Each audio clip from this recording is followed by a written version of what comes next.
ആരും പിടിക്കാതെ കയറുന്നത് കണ്ടോ. റൈറ്റ് ലെഫ്റ്റ് സാറിന്റെ കൂടെ നടന്നെത്താൻ പാടാണ്, നടക്കുമല്ലോ ഓടുവാ ചെയ്യുന്നേ. പിന്നെ അല്ല നടക്കാൻ പറഞ്ഞ ഓടുവാ ചെയ്യുന്നത് കേട്ടോ. പ്രജന ഇവിടുത്തെ ഒരു പ്രത്യേകം എന്ന് പറഞ്ഞാൽ 200 വർഷത്തെ പാരമ്പര്യമാണ്. പല ഞരമ്പുകളെ ബാധിക്കുന്ന പോലെ തന്നെ ഒരു ഞരമ്പുകളെ ബാധിക്കുന്ന ന്യൂറോപ്പതിയും ഉണ്ട്. Diabetic lumbosacral radiculoplexus neuropathy, diabetic cervical radiculoplexus neuropathy. നമ്മൾ 3 നേരം വീട്ടിലുണ്ടാക്കുന്ന അരിയാഹാരങ്ങൾ മാത്രം ഇവിടെ കൊടുക്കാറ്. രാവിലെ അപ്പം, ഇഡ്ഡലി, പുട്ട്, ദോശ പോലെ. സന്തോഷേട്ടാ നമസ്കാരം. നമസ്കാരം. എവിടെയാണ്? നമ്മളിപ്പോ അതിനു മുമ്പ് 300-ലധികം സിനിമയില്, അതുപോലെ തന്നെ തമിഴ് സിനിമയില് വിക്രത്തിന്റെ വില്ലനായിട്ട് അഭിനയിച്ച ഒരാളെ കാണാം. നമസ്കാരം സാറേ. നമസ്കാരം. സാറേ, എന്തൊക്കെയാണ് വിശേഷങ്ങൾ? എൻ്റെ സന്തോഷ വിശേഷങ്ങൾ പറയുകയാണെങ്കിൽ വലിയ വിശേഷങ്ങളാണ് എൻ്റെ ജീവിതത്തിൽ. കഴിഞ്ഞ കുറേ വർഷങ്ങളായിട്ട് ഞാൻ അനുഭവിച്ചുകൊണ്ടിരിക്കുന്ന വേദനകളും യാതനകളും കുറേ അസ്വസ്ഥങ്ങളും ഉണ്ട്. അതിനെല്ലാം ഈ ഋഷി ആയുർവേദ ഹോസ്പിറ്റലിൽ വന്നപ്പോൾ ഒരു പരിഹാരം കണ്ടു. അത് ഇന്നതാണെന്ന് ഞാൻ പറയുന്നില്ല, ഞാൻ വേണേൽ കാണിച്ചു തരാം. പണി കേട്ടോ, ഞാൻ നടക്കട്ടോ. ഓക്കെ. ഞാൻ ഇപ്പോൾ പണ്ടിങ്ങനല്ല, പണ്ട് ഇവിടെയൊക്കെ ഇരുന്ന രണ്ടുപേരും വേണം പിടിച്ചു വെക്കാൻ. അതൊക്കെ മാറി. ഇപ്പോൾ നോക്കൂ അങ്ങോട്ട് പോ. ക്യാമറ പെട്ടെന്ന് ഓടിക്കും, പെട്ടെന്ന് നോക്കൂ. കാരണം ക്യാമറയെക്കാട്ടി സ്പീഡാണ്. കണ്ടോ, എനിക്ക് ഞാൻ നടക്കുന്നതിനെക്കാട്ടി സ്പീഡിലായി പോകുന്നത്. എപ്പോ കണ്ടോ, നോക്കൂ. ആരും തൊട്ടിട്ടില്ല. ആരും തൊട്ട, തൊട്ടാ ഇടിക്കും ഞാൻ. ഇത് കണ്ടോ. നമുക്ക് ഡോക്ടറെ ഒന്ന് പരിചയപ്പെടാം. ഡോക്ടറെ നമസ്കാരം. നമസ്കാരം.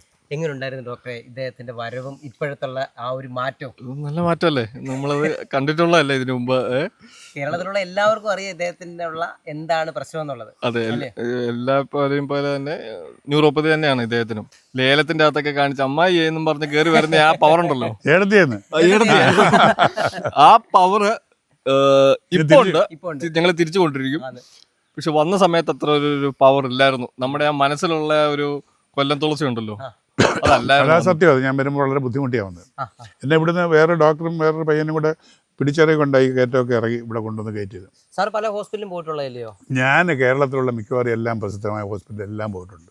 ഡയബറ്റിക് ന്യൂറോപ്പതിക്ക് പറ്റിയ ചികിത്സ സത്യം പറയാൻ ഞാൻ ഇവിടെ കണ്ടുള്ളൂ. 2 കാര്യങ്ങളാണ്. ഒന്ന് അവരുടെ മെഡിസിൻ്റെ പവർ, 2 തെറാപ്പിയുടെ അപ്ലൈ ചെയ്യുന്ന രീതിയുണ്ട്. ഇത് 2 കൂടെ ആകുമ്പോൾ സ്വർണ്ണത്തിന് സുഗന്ധം വന്നതിലൂട്ടായി. നന്നായിരുന്നു. എനിക്ക് ഇപ്പോൾ 21 ദിവസം ഞാൻ പൂർണ്ണമാക്കി. 21 ദിവസം കഴിയുമ്പോൾ ഞാൻ ഇവിടെ നിന്ന് ഉഷാറായിട്ട് വന്നു. പിന്നെ ഒരു 21 ദിവസം കൂടെ കിടക്കണമെന്ന് എനിക്ക് ആഗ്രഹമുണ്ട്. പക്ഷേ ഇപ്പോൾ കഴിയുന്നില്ല. എല്ലാ വർഷവും വരണമെന്നുള്ള ആഗ്രഹമുണ്ട്. എല്ലാ വർഷവും കൂടെ വന്നു കഴിഞ്ഞാൽ 2-3 വർഷം കഴിയുമ്പോൾ ഞാൻ ഈ 77 എന്നുള്ള ചിലപ്പോൾ ഒരു 37-47 ആവും. 77 വയസ്സുള്ള ഒരാളാണ് നിൽക്കുന്നത് എന്ന് പറഞ്ഞാൽ പുറത്ത് പറയണം. അപ്പോൾ മെയിനായിട്ട് നമ്മൾ മനസ്സിലാക്കേണ്ടതേ, ശരിക്കും ഇദ്ദേഹത്തിന് ഇപ്പൊ സായികുമാർ സാർ ഇവിടെ വന്നിരുന്നു. അപ്പൊ അദ്ദേഹത്തിന് എല്ലാവർക്കും അറിയാം, വയ്യ എന്നുള്ളത്. എന്ന് പറഞ്ഞാൽ 2 പേര് പിടിച്ചാണ് ഓരോ പരിപാടിക്ക്. സാർ ഇപ്പൊ അമ്മയുടെ പരിപാടിക്കൊക്കെ വരുമ്പോഴേ ശരിക്കും സാറിന് വേണ്ടി പ്രത്യേക ഒരു സീറ്റ് തന്നെ ഉണ്ടായിരുന്നു. അപ്പുറം ഇപ്പുറം പിടിച്ച് മേളിൽ കൊണ്ടുവന്ന് അങ്ങ് പ്രതിഷ്ഠിക്കും. ഇരുത്തല്ല, പ്രതിഷ്ഠിക്കും. എന്നിട്ട് പരിപാടി കഴിഞ്ഞ് നമ്മൾ ഇതേപോലെ അതുപോലെ എടുത്തോണ്ട് അങ്ങ് വണ്ടി കൊണ്ടിടും. ആ സ്ഥിതി മാറി സ്റ്റെപ്പ് കയറി ഓടി ചാടി ഒരു പ്രശ്നം. 21 ദിവസം കൊണ്ടുള്ള മാറ്റമാണ്. ന്യൂറോപ്പതി വളരെ മോശമായിരുന്നു ശരിക്കും പറഞ്ഞാൽ. നേഴ്സ് റൈറ്റ് കാലയിലത്തെ 99%, ലെഫ്റ്റ് കാലയിലത്തെ 98% ഡാമേജ് ആയിരുന്നു. ഈ 98-99 എന്ന് പറഞ്ഞാൽ ഒരു കാലം 100% ആണ് പോയത്. പറയും. അതുകൊണ്ടാണ് നിൽക്കാൻ പറ്റാതെ വരുന്നത്. നമ്മുടെ തലച്ചോറിൽ കാലിലേക്ക് മുട്ടുവരെ സെൻസേഷൻ ചെല്ലുന്നുള്ളൂ. ന്യൂറോ ട്രാൻസ്മിറ്ററിൽ അവിടെ വരെ ചെല്ലുന്നുള്ളൂ. അതിന്റെ താഴോട്ടുള്ള സെൻസേഷൻ ഇല്ല. അപ്പം എന്ത് പറ്റും? ഇങ്ങനെ കിടന്ന് ഇളകും, വള്ളത്തെ നിൽക്കുന്ന പോലെ തോന്നും, ചെരുപ്പ് ഊരിപ്പോവും, ഇങ്ങനെയുള്ള ബുദ്ധിമുട്ടുകളൊക്കെ വന്നുകൊണ്ടിരിക്കുന്നത്. അതുകൊണ്ടാണ് 2 കൈയും പിടിച്ച് നിൽക്കുന്നത്. ബാലൻസ് ചെയ്ത് പോവാ ബോഡി. അതുകൊണ്ടാണ് ഒറ്റയ്ക്ക് നടക്കാൻ പറ്റില്ല എന്ന് പറയുന്നത്. ഇപ്പോൾ അത് കാലിലേക്കുള്ള സെൻസേഷൻ വന്നു തുടങ്ങി. ആ മൈലിൻ ഷീറ്റ് എന്ന് പറഞ്ഞേക്കുന്ന ആ ലെയർ റീകൺസ്ട്രക്ട് ചെയ്തു നെർവ്. അപ്പം നമ്മുടെ ബ്രെയിനിൽ നിന്നുള്ള സിഗ്നൽസ് കാലിലേക്ക് എത്തി തുടങ്ങി. കാലെന്ന് പറയുന്നൊരു സാധനം ഇപ്പോൾ അവിടെ അറിഞ്ഞു തുടങ്ങി. അങ്ങനെ ഒരു സാധനം അവിടെ ഉണ്ട്. അല്ലെങ്കിൽ ഇപ്പോൾ നമ്മൾ മുന്നോട്ട് ഇങ്ങനെ പോകുമ്പോൾ മുമ്പിലത്തെ സ്ഥലത്ത് സെൻസേഷൻ ഇല്ലെങ്കിൽ മുന്നോട്ട് മറിഞ്ഞു പോകും, അല്ലെങ്കിൽ ബാക്കിലേക്ക് മറിഞ്ഞു പോകും. ഇതാണ്. അപ്പം ഈ സെൻസേഷൻ വന്നതുകൊണ്ട് എന്ത് പറ്റി? ഇപ്പം കാല് സ്റ്റേബിൾ ചെയ്ത് നിൽക്കാൻ പറ്റി. ഇപ്പം സാധനം ഒരു കുഴപ്പമില്ല, നിൽക്കാനും പറ്റും, പിള്ളേർ നിൽക്കുന്ന പോലെ നിൽക്കുന്ന കണ്ടില്ലേ? സ്റ്റെപ്പ് കയറാൻ പറ്റും, ഇറങ്ങും, ഓടും. 20 യൂണിറ്റ് ഇൻസുലിൻ രാവിലെയും വൈകിട്ട് 15 യൂണിറ്റ് ഇൻസുലിനും. രാവിലെ 2 ടാബ്ലറ്റും വൈകിട്ട് 1 ടാബ്ലറ്റ്. ഇതെല്ലാം കൃത്യമായിട്ടുള്ള നമ്മൾ ഇപ്പം അത് വന്ന് 4 ദിവസം കഴിഞ്ഞപ്പോഴേക്ക് നമ്മൾ 20 യൂണിറ്റ് ഇൻസുലിൻ എന്നുള്ളത് 0-യിലേക്കാക്കി, വൈകിട്ടത്തെ 15 യൂണിറ്റ് എന്നുള്ളത് 0-യിലേക്കാക്കി.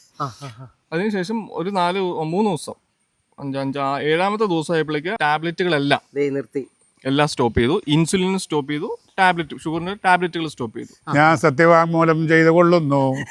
സത്യം തന്നെയാണ്. ഷുഗർ 130, 107, 102, 113, 118 എന്നുള്ള റേഞ്ചിലേക്കാണ്. പക്ഷെ അതിനൊരു രഹസ്യം കൂടെ ഉണ്ട് ഡോക്ടറെ. ഞാൻ എൻ്റെ കാര്യം പറയുക, ഞാൻ ഇതിൻ്റെ ഇടയ്ക്ക് ഇടത്തീറ്റയൊന്നുമില്ല.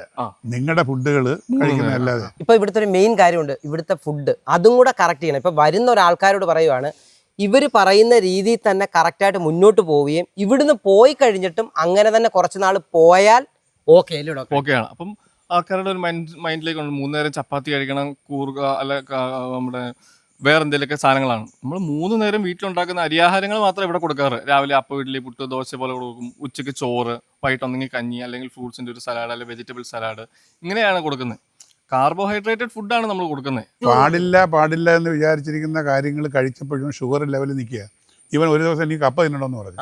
ഞാൻ വിചാരിച്ച ചീത്ത വിളിക്കുന്നു, പക്ഷെ കപ്പ തന്നവര്.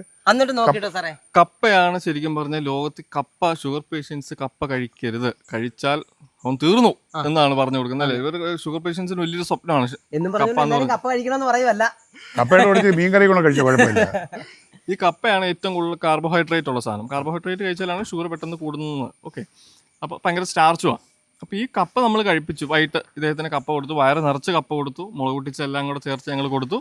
പിറ്റേ ദിവസം രാവിലെ ഫാസ്റ്റിങ്ങിൽ 107 ഉള്ളൂ, വിത്തൗട്ട് മെഡിസിൻ കഴിച്ചിട്ട് പോലും. കാരണം എന്താണ്, എന്ത് ഫുഡ് കഴിച്ചാലും നമ്മുടെ ശരീരത്തിൽ ഡയബറ്റിക് എന്ന് പറഞ്ഞ ഒരു മെറ്റബോളിസം ഡിസോർഡറാണ്. നമ്മുടെ സെല്ലുകൾ ആക്റ്റീവ് ആകാതിരിക്കുന്നതാണ്. അല്ലാതെ പാൻക്രിയാസ് 100% കേടായി പോയെന്നുള്ളതല്ല ഡയബറ്റിക്. അതൊരു ടൈപ്പ് ഡയബറ്റിക് എന്ന് മാത്രമേ ഉള്ളൂ. ടൈപ്പ് 2 ഡയബറ്റിക് എന്ന് പറഞ്ഞിരിക്കുന്നത് നമ്മൾ മെറ്റബോളിസം ഡിസോർഡറാണ്. എന്ത് കഴിച്ചാലും നമ്മുടെ ശരീരം അത് അബ്സോർവ് ചെയ്ത് നമ്മുടെ ശരീരം അത് യൂട്ടിലൈസ് ചെയ്യുന്നുണ്ടെങ്കിൽ ഷുഗർ ലെവൽ കുറഞ്ഞിരിക്കും. ഇപ്പോൾ സന്തോഷമായിട്ടും കപ്പ കഴിച്ചാൽ ഷുഗർ കൂടുമോ? ഞാൻ കഴിച്ചാൽ കൂടുമോ? പിന്നെ എന്തുകൊണ്ടാണ് ഡയബറ്റിക് രോഗികൾ കഴിച്ചാൽ കൂടുന്നതെന്ന് പറഞ്ഞാൽ അവരുടെ മെറ്റബോളിസം ആക്റ്റീവ് അല്ലാത്തതുകൊണ്ട്. അതിന് താൽക്കാലികമായിട്ടൊരു ഗുളിക കഴിക്കുകയോ ഇൻസുലിൻ എടുക്കുകയോ ചെയ്തതുകൊണ്ട് അതൊരു ശാശ്വതമായ ഒരു പരിഹാരമല്ല. ന്യൂറോപ്പതി വരാതെ കുറേ കാലം കൂടെ മുന്നോട്ട് പ്രൊട്ടക്ട് ചെയ്ത് നിർത്തും. അത് മാത്രമേ ഉള്ളൂ. ഈ ബാക്കിയുള്ള മരുന്നുകൾ ഉപയോഗിക്കുന്നുണ്ട്. ഷുഗർ ഒരു 200-ന് മുകളിൽ കയറ്റാതിരിക്കുവാണെങ്കിൽ ന്യൂറോപ്പതി ഒരു 10 വർഷം 12 വർഷം കഴിഞ്ഞിട്ട് വരുള്ളൂ. പക്ഷേ ഇത് വരും. അതെ, നോർമലി ഷുഗർ വരുന്നത് സാറേ ഡോക്ടറെ എത്ര സമയം കഴിഞ്ഞിട്ടാണ് ഷുഗർ വന്നിട്ട്? സാധാരണ 5 വർഷം മുതൽ ഡയബറ്റിക് ന്യൂറോപ്പതി വരാൻ തുടങ്ങും കാലയിലേക്ക്. അത് ഏകദേശം 50% വരെ സൈലൻ്റാണ്. നമുക്ക് തിരിച്ചറിയാൻ പറ്റില്ല. ഈ മെഷീൻസ് ഒക്കെ വെച്ച് നോക്കിയാൽ മാത്രമേ അറിയാൻ പറ്റുള്ളൂ. അത് ഷുഗറൊക്കെ നല്ലപോലെ കൺട്രോൾ ചെയ്ത് നല്ലപോലെ നടക്കുന്ന ഒരാളാണ് ചിലപ്പം 10 വർഷം മുതൽ 15 വർഷം വരെ എടുക്കാം ചിലപ്പം വരെ. നമുക്കിത് പറയാൻ പറ്റില്ല. യഥാർത്ഥത്തിൽ ഇത് ആർക്കും അറിയുന്നില്ല.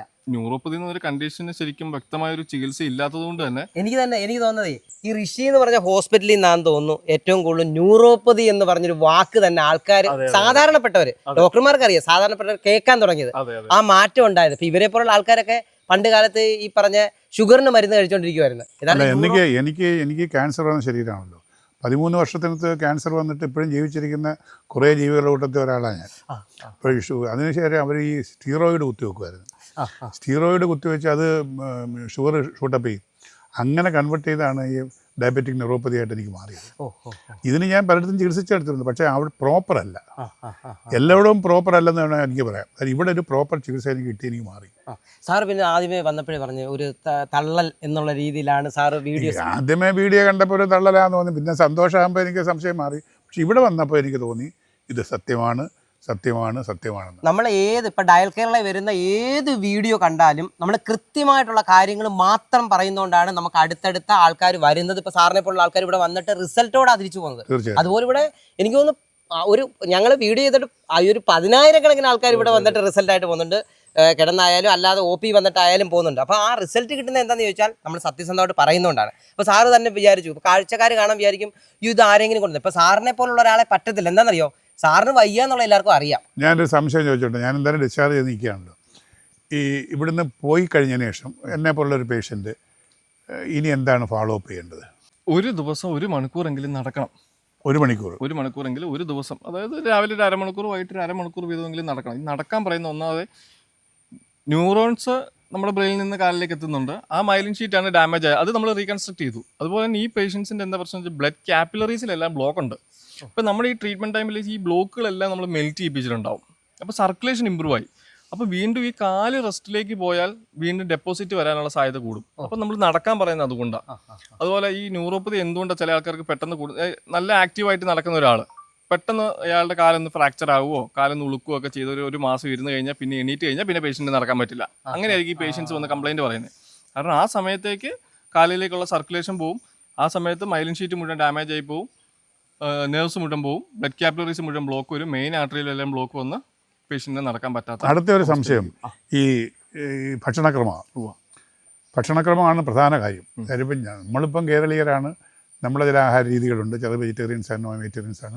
ഇവിടെ വന്ന ബഹുഭൂരിപക്ഷം ആളുകളും വിദേശത്ത് നിന്ന് നമ്മുടെ മലയാളികളാണ്. അവർക്ക് ഇവിടുത്തെ നാടൻ ഫുഡുകളൊന്നും അവിടെ ഇത് ചെയ്യാൻ പറ്റുമെന്ന് എനിക്ക് തോന്നുന്നില്ല. പക്ഷേ അതുകൊണ്ട് നിയന്ത്രിക്കേണ്ടതുണ്ട് പലതും, പാടില്ലാത്തതുണ്ട്. പാടില്ലാത്തത് ഏതാണെന്ന് ഒന്ന് വിശദീകരിക്കാം. ഏറ്റവും കൂടുതൽ പാടില്ലാത്തത് വീറ്റാണ്. വീറ്റോ? ഗോതമ്പ്. ഓ, ഗോതമ്പ് നമുക്ക് ഒക്കേഷണലി കഴിക്കാം, പക്ഷെ എല്ലാ ദിവസവും ഗോതമ്പ് കഴിക്കാൻ പാടില്ല. നമുക്ക് ശരിക്കും പറഞ്ഞാൽ ചില ആൾക്കാർക്ക് ഈ ഗ്ലൂട്ടൻ അലർജീസ് ഒക്കെ ഉണ്ട്. ഗ്ലൂട്ടൻ എന്ന് പറയുന്നത് നമ്മുടെ പാൻക്രിയാസിലെ ബീറ്റാ സെല്ലിനെ ഡയറക്റ്റ് ഇഞ്ചുറി ചെയ്യുന്നുണ്ടെന്നാണ് സ്റ്റഡീസ് പറയുന്നത്. അങ്ങനെ വരുമ്പോഴേക്ക് സ്ഥിരമായ ഒരു എന്തെങ്കിലും ഒരു ടാബ്ലറ്റ് കഴിക്കുന്ന ഒരു രോഗി ഒരു സ്ഥിരമായ ഒരു 2 വർഷം ചപ്പാത്തി കഴിച്ചാൽ അത് ഇൻസുലിനിലേക്ക് പോകും. കാരണം ബീറ്റാ സെല്ലാണ് ഇൻസുലിൻ പ്രൊഡ്യൂസ് ചെയ്യുന്നത്. ആ ബീറ്റാ സെല്ല് ഡാമേജ് ആയി പോകും. നമ്മുടെ തന്നെ വീട്ടിലുള്ള ആൾക്കാരുണ്ട് സ്ഥിരമായ ചപ്പാത്തി. പക്ഷെ ഇപ്പോഴത്തെ ആ ട്രെൻഡൊക്കെ മാറി. ഇപ്പം പല ഡോക്ടർമാരും പറയില്ല ചപ്പാത്തി കഴിച്ചോ. അല്ലെങ്കിൽ രാവിലെ ഉച്ചയ്ക്കും വൈകിട്ടും ചപ്പാത്തി അല്ലേ, ചപ്പാത്തി ഉഴുക്ക്, ചപ്പാത്തി അതൊക്കെ ഇപ്പം മാറി. 50% അരി കുറഞ്ഞെന്നാ പറയുന്നത്. മലയാളികൾ 50% അരി കുറച്ചാ കഴിക്കുന്നത്. സാറ് വന്നപ്പോൾ വേറെ ആൾക്കാരൊക്കെ ഉണ്ടായിരുന്നില്ലല്ലോ? എൻ്റെ സന്തോഷം ഇവിടെ മൊത്തം ഫുള്ളാണ്. ഞാനൊക്കെ 4 മാസം മുമ്പേ ബുക്ക് ചെയ്താൽ ഇവിടെ വന്നത്. വലിയ റെക്കമെൻഡേഷനൊക്കെ നടത്തിയിട്ടാണ് വന്നത്. അങ്ങനെ ഇവിടെ വന്നപ്പോൾ ഞാൻ ഇവിടെ താമസിക്കുന്ന ഇതാണ്. ഇതിനെ തൊട്ടടുത്ത് എനിക്കൊരു സുഹൃത്തിനെ പരിചയപ്പെട്ടു. കുവൈറ്റിലാണ് ജോലി. ഇവിടെ മലയാളിയാണ്. അദ്ദേഹത്തെ പരിചയപ്പെട്ടു. ഷിബു എന്നാ പേര്. നമുക്ക് അദ്ദേഹത്തെ ചോദിച്ചാൽ. ഷിബു, നമസ്കാരം. നമസ്കാരം. നമ്മൾ ഒരു നാട്ടുകാരാണ്, അറിയുന്നവരാണ്. ഞാനിപ്പോൾ വന്നിട്ട് 20 ദിവസമായി വന്നിട്ട്. വളരെ ഇമ്പ്രൂവ്മെൻ്റ് ഉണ്ട്, ഒത്തിരി വ്യത്യാസമുണ്ട്. ഞാൻ വന്നിട്ട് ഞാൻ ഒരു 240 ഷുഗറൊക്കെ ആയിട്ടാണ് വന്നത്. ഞാൻ വന്നിട്ട് 5 ദിവസം കഴിഞ്ഞപ്പോൾ തന്നെ ഞാൻ 2 നേരം ഇൻസുലിൻ എടുക്കുന്ന ആളാണ്. ഇൻസുലിൻ സ്റ്റോപ്പ് ചെയ്തു, മെഡിസിൻ സ്റ്റോപ്പ് ചെയ്തു. ഇൻസുലിൻ ഇല്ല, മെഡിസിൻ ഇല്ല. ഞാൻ ഇവിടുത്തെ മരുന്ന് മാത്രമാണ് കഴിക്കുന്നത്. വളരെ കൺട്രോളാണ്. ഫാസ്റ്റിങ്ങിലൊക്കെ ഷുഗർ 100-ന് താഴെയാണ്. ഞാൻ എൻ്റെ ജീവിതത്തിൽ എനിക്ക് 10 വർഷമായിട്ട് ഡയബറ്റിക്കാണ്. ഇതുവരെ അങ്ങനൊരു വ്യത്യാസം ഉണ്ടായിട്ടില്ല. അപ്പോൾ അതുകൊണ്ട് പിന്നെ ട്രീറ്റ്മെൻറ്റ് ന്യൂറോപ്പതിയുടെ ട്രീറ്റ്മെൻറ്റ് വളരെ വ്യത്യാസമുണ്ട്. ഒത്തിരി ഇമ്പ്രൂവ്മെൻ്റ് ഉണ്ട്. ഞാൻ വന്നതിലൊക്കെ വളരെ ഞാനിവിടെ വരുമ്പോഴേ ഈ ഷിബു ഞാനിവിടെ വരുന്നതിൻ്റെ 2 ദിവസം കഴിഞ്ഞാൽ വന്നത്. അത് ഞാനിവിടെ ഇരിക്കുക, അവിടെ ഇങ്ങനെ ഇരിക്കുക, ഇങ്ങനെ കർത്താവിനെ വിചാരിച്ചുകൊണ്ടിരിക്കുക. അപ്പോൾ അവിടുന്ന് ഒരു ഇത് തുറന്ന് ഞാൻ അദ്ദേഹത്തിൻ്റെ മക്കളുണ്ട്, 2 കൊച്ചുമക്കളാണെങ്കിലും നല്ല സൈസ് കാണാം. ഭാര്യയും കൂടെ ഒരു 3 പേരുടെ പിടിച്ചുകൊണ്ട് അവിടെ വരുന്നത്. ഇവിടെ വന്ന് ഈ സ്റ്റെപ്പ് ഒന്നും അല്ലാതെ കയറ്റി വിട്ട് പിന്നെ ഞങ്ങൾ പരിചയപ്പെട്ട കാര്യങ്ങളൊക്കെ അറിഞ്ഞു. ഇപ്പോഴത്തെ അവസ്ഥ ഞാൻ പറയുന്നില്ല, കണ്ടോ? 2 പേര് പിടിച്ചോണ്ട് വന്നൊരു സംഭവമാണ്. 10 വർഷം കൊണ്ട് ഷുഗർ ഉണ്ടായിരുന്നു. നടക്കാനൊന്നും ഒരു കുഴപ്പമില്ല. വളരെ കംഫർട്ടബിൾ ആണ്, കോൺഫിഡന്റ് ആണ് നടക്കുന്നതിന്. പക്ഷെ അപ്പോൾ നേരത്തെ എനിക്ക് പേടിയായിരുന്നു. അപ്പോൾ അങ്ങനെയുള്ള പ്രശ്നങ്ങളൊന്നും തീർച്ചയായിട്ടും പിന്നെ അല്ല നടക്കാൻ പറഞ്ഞ ഓടുക ചെയ്യുന്ന കേട്ടോ. ഇവരെല്ലാം കൂടെ ക്യാമറ വേണമെങ്കിൽ പാടാ. ഡോക്ടറെ, അതുപോലെ തന്നെ ഇപ്പോൾ ഇവിടെ ഉള്ളവർ പോലും നമ്മൾ പറയാതെ തന്നെ ചിലപ്പോൾ വെളിയിൽ നിന്നൊക്കെ ആഹാരം കൊണ്ട് കഴിക്കും. അതുപോലെ ഇവിടുന്ന് പോയാലും ഇതേപോലെ ആഹാരം കഴിക്കും. അവരെങ്ങനെയുള്ള ആഹാരമോ കഴിക്കും നല്ലത്? നമ്മൾ ഇവിടെ കൊടുക്കുന്ന ഡയറ്റ് അത് തന്നെ വീട്ടിൽ പോയിട്ടും ഫോളോ ചെയ്യുന്നതാവും ഏറ്റവും നല്ലത്. ഇവിടെ കൊടുക്കുന്ന ഡയറ്റ് എന്ന് പറഞ്ഞാൽ ഒത്തിരി ബുദ്ധിമുട്ടുള്ള ഫോളോ ചെയ്യാൻ പാടുള്ള ഡയറ്റ് ഒന്നും അല്ല. ഹോംലി ഫുഡ്സ് തന്നെയാണ്. 3 നേരം അരിയാഹാരം തന്നെയാണ് നമ്മൾ കൊടുക്കുന്നത്. ബ്രേക്ക്ഫാസ്റ്റ് ആയിട്ട് അപ്പം, ഇടിയപ്പം, പുട്ട്, ദോശ, ഇഡ്ഡലി അതൊക്കെ തന്നെ ഇവിടെ കൊടുക്കുന്നത്. ഉച്ചയ്ക്ക് ചോറ്, കുത്തിരി ചോറും കറിയും, വൈകുന്നേരം പൊടിയിരിക്കഞ്ഞി, ഇതൊക്കെ തന്നെ വീട്ടിൽ പോയിട്ടും ഫോളോ ചെയ്താൽ അത്രയും ബെറ്റർ റിസൾട്ടുകൾ കിട്ടും. ഈ വെള്ള അരി മാക്സിമം ഒഴിവാക്കണമല്ലോ? വെള്ള അരി മാക്സിമം ഒഴിവാക്കണം. വെള്ള അരിക്ക് ഗ്ലൈസമിക് ഇൻഡെക്സ് കൂടുതലാണ്. അതുകൊണ്ടാണ് നമ്മൾ ചുവന്ന അരി കുത്തിരി ചോറ് കഴിക്കാൻ പറയുന്നത്. അതാണ് ഏറ്റവും നല്ലത് ഡയബറ്റിക് പേഷ്യൻസിന്. പിന്നെ അതേപോലെ ഗോതമ്പ് ഒഴിവാക്കാൻ പറ്റിയാൽ നല്ലതാണ്. ഗോതമ്പ് രൂക്ഷമായിട്ടുള്ളത് കഴിച്ചാൽ ന്യൂറോപ്പതി റിലേറ്റഡ് വേദനകളൊക്കെ കൂടും. അതുകൊണ്ടാണ് നമ്മൾ ഗോതമ്പ് പരമാവധി ഒഴിവാക്കാൻ പറയുക. അരിഹാരത്തിൽ തന്നെ സ്റ്റിക്ക് ഓൺ ചെയ്യാം. എന്താണ് ഈ ഷുഗറും ന്യൂറോപ്പതിയും തമ്മിലുള്ള വ്യത്യാസം? ന്യൂറോപ്പതി എന്ന് പറയുമ്പോൾ ഒരു ചെറിയ വാക്കാണെങ്കിൽ അത് വളരെ വാസ്റ്റ് ആയിട്ടുള്ളൊരു ടോപ്പിക്കാണ്. അപ്പോൾ സിമ്പിളായിട്ട് പറയാനാണെങ്കിൽ ഞരമ്പുകളുടെ പ്രവർത്തനക്ഷമത കുറഞ്ഞു, അതാണ് ന്യൂറോപ്പതി. അപ്പോൾ അതുമൂലം നമുക്ക് ഏറ്റവും കോമൺ ആയിട്ട് പ്രസൻറ്റ് ചെയ്യുന്ന ഒരു സിംറ്റം എന്ന് പറഞ്ഞാൽ കൈകാലുകളിൽ തരിപ്പ്, മരവിപ്പ്, പുകച്ചിൽ. ഇത് അതിൻ്റെ ഒരു കാറ്റഗറി. അത് മാത്രമല്ല, പക്ഷേ ഏറ്റവും കൂടുതൽ ആൾക്കാർക്ക് ഈ ഒരു സിംറ്റമാണ് പ്രസൻറ്റ് ചെയ്യുന്നത്.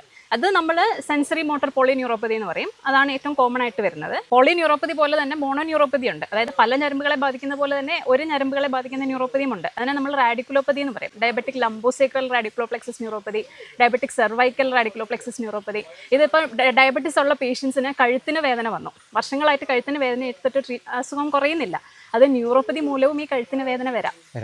അതേപോലെ നടുവിന് വേദന, അത് ന്യൂറോപ്പതി മൂലവും ഡയബറ്റിക് പേഷ്യൻസിന് നടുവിന് വേദന വരാം. ഇത് കറക്റ്റായിട്ട് ഡയഗ്നോസ് ചെയ്യാന്നുള്ളതിലാണ്. കൃത്യമായ ടെസ്റ്റുകൾ ചെയ്ത് നിങ്ങൾക്ക് ന്യൂറോപ്പതി ആണോ അല്ലയോ, അല്ലെങ്കിൽ നിങ്ങൾക്ക് ബോഡിയിലുള്ളൊരു വേദന ന്യൂറോപ്പതി മൂലമുള്ളതാണോ. കാലിൽ തരിപ്പ്, വെരിക്കോസ് മൂലവും തരിപ്പും മരവിപ്പും വരാം. പക്ഷേ എല്ലാ തരിപ്പും മരവിപ്പും വെരിക്കോസ് മൂലമല്ല. ഇതൊക്കെ പ്രോപ്പറായിട്ട് ഡയഗ്നോസ് ചെയ്തെടുക്കുക എന്നുള്ളതിലാണ്. അതിനാണ് നമ്മളിവിടെ ഒരുവിധം ന്യൂറോപ്പതിയിൽ അവൈലബിൾ ആയിട്ടുള്ള എല്ലാ ടെസ്റ്റുകളും നമുക്കിവിടെ നമ്മുടെ ഹോസ്പിറ്റലിൽ അവൈലബിൾ ആണ്. എല്ലാ മെഷീനുകളും ഉണ്ട്. അപ്പോൾ അതൊക്കെ ചെയ്തിട്ട് കൃത്യമായിട്ട് ഡയഗ്നോസ് ചെയ്യുക. ഡയഗ്നോസിസ് കൃത്യമായിട്ട് കിട്ടിയാൽ പിന്നെ ട്രീറ്റ് ചെയ്തെടുക്കുന്നതിന് കുഴപ്പമില്ല. അപ്പോൾ തീർച്ചയായിട്ടും ഇതുപോലുള്ള വീഡിയോസുകൾ പല ആൾക്കാർക്കും പ്രയോജനം ചെയ്യുന്നത് തന്നെയാണ്. ഡോക്ടർ ഇവിടെ വരേണ്ട എങ്ങനെ? നമ്മുടെ ഹോസ്പിറ്റലിൻ്റെ പേര്? നമ്മുടെ ഹോസ്പിറ്റലിൽ പേര് Rishi Ayurveda hospital and research centre എന്നാണ്. 200 വർഷത്തോളം പാരമ്പര്യമുള്ളൊരു ഹോസ്പിറ്റലാണ്. അപ്പോൾ എങ്ങനെയാണ് ഇവിടെ വരേണ്ടത്? നമുക്ക് ഈരാറ്റുപേട്ട കൂടാതെ തിരുവനന്തപുരം, കൊട്ടാരക്കര, പത്തനംതിട്ട, ഹരിപ്പാട്, തൃശ്ശൂർ, ആലുവ, എറണാകുളം, മലപ്പുറം, കോഴിക്കോട്. മലപ്പുറത്തും വീരാറ്റുപേട്ടയല്ല പൂഞ്ഞാർ എന്ന് പറഞ്ഞിരിക്കുന്ന സ്ഥലത്താണ് ഐ പി മീൻസ് അഡ്മിറ്റ് ആക്കി ചെയ്യുന്ന സൗകര്യങ്ങൾ ഈ മലപ്പുറത്തും പൂഞ്ഞാറ്റിലുമാണ് ഉള്ളത്. ഓക്കെ.